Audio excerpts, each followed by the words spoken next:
I want to show you a few precautions that you should consider when you're drilling. First of all, here we have our battery drill, and to change the drill bit, or put in the drill bit, we place it within the chuck. This is known as the chuck here, and within that there's jaws that close in on the bit. Okay, so what we do, we place our bit in there and then we twist it,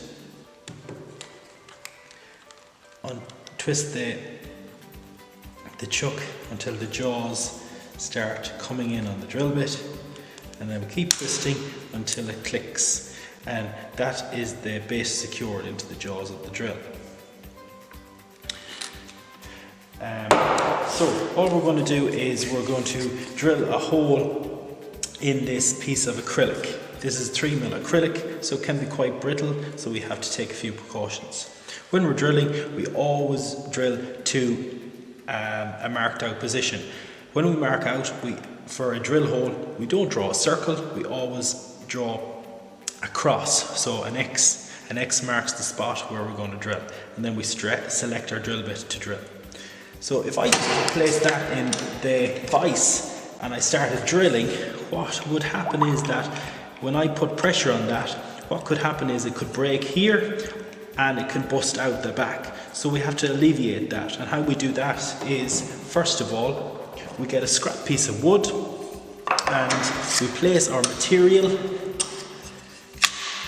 onto the back of that scrap piece of wood. Sometimes we call it a sacrificial piece of wood.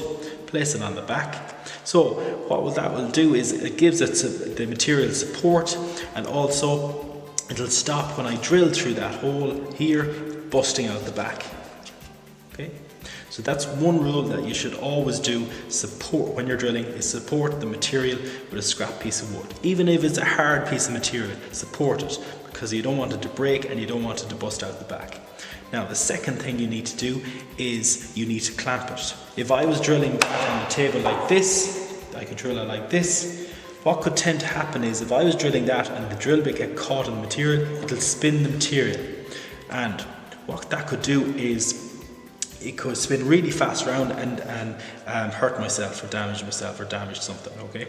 So that's the second rule. You should always clamp your material so your hands are free and away of it and it's well supported.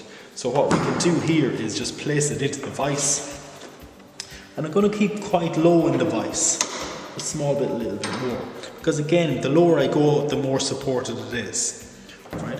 And then I'll approach my drill down here. When I'm approaching my drill, I don't want to go at an angle like that, or I'll drill down at an angle, it won't be straight. And also I don't want to drill like that, or again I'll be drilling in at an angle. So you have to be very careful that you're drilling through straight and not at an angle, either vertically or horizontally. Okay?